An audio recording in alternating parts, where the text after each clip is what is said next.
Hi, you guys. Michael DeBar here. You know, I was in this band, The Power Station, and... The power of the power station! And I wanted to tell you about this new podcast. Now, we all know that there's a tremendous amount of podcasts, but this guy, Joe Kay, he really knows what he's talking about. Get it on! Get it on! Welcome, the listeners, the new listeners, to Joe Kay's new podcast.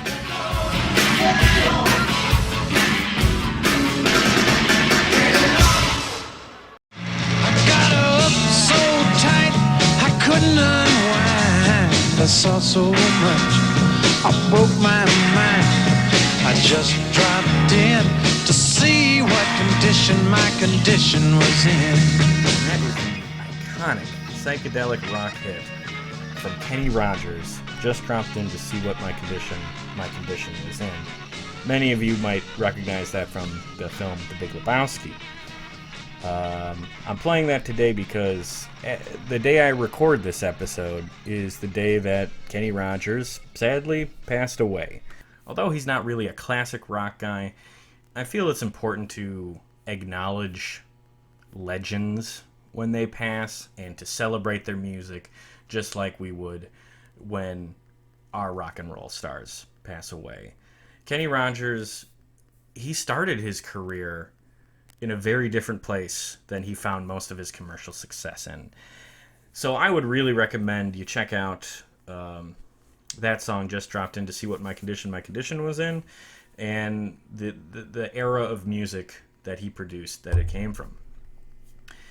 And of course, The Gambler's a classic, you know, and if you watch the old We Are the World video, you'll catch him in there, and you know, the duets with Dolly Parton might be like a little cheesy, but it's Americana.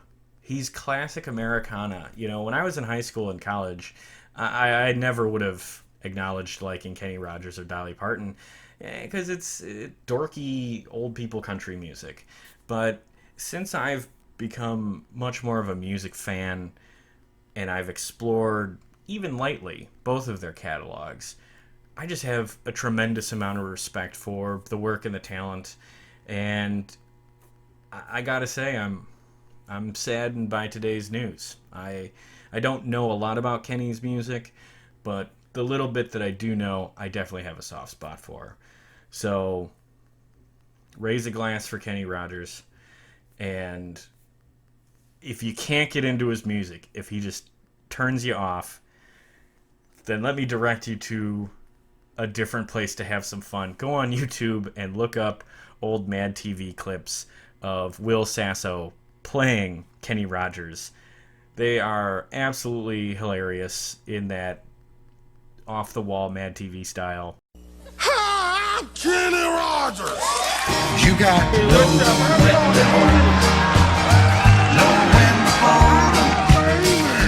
when to walk away, and know when to run.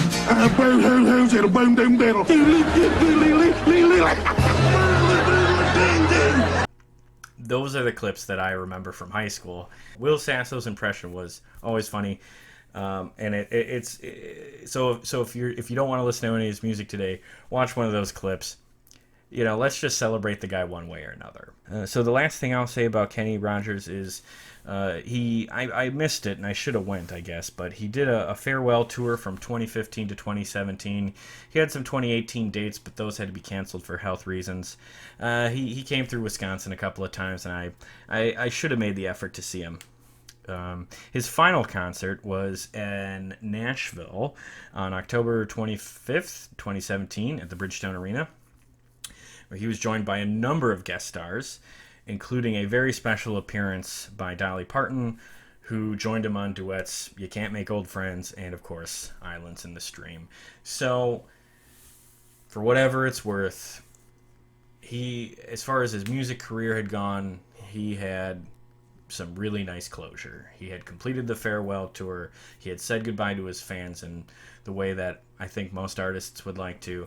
And some of his final moments on stage were shared by the iconic Dolly Parton, which is very poetic, a very great ending to an incredible career.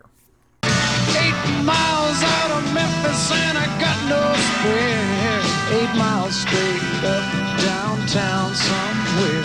I just dropped in to see what condition my condition was in. I said I just dropped in to see what condition my condition was in.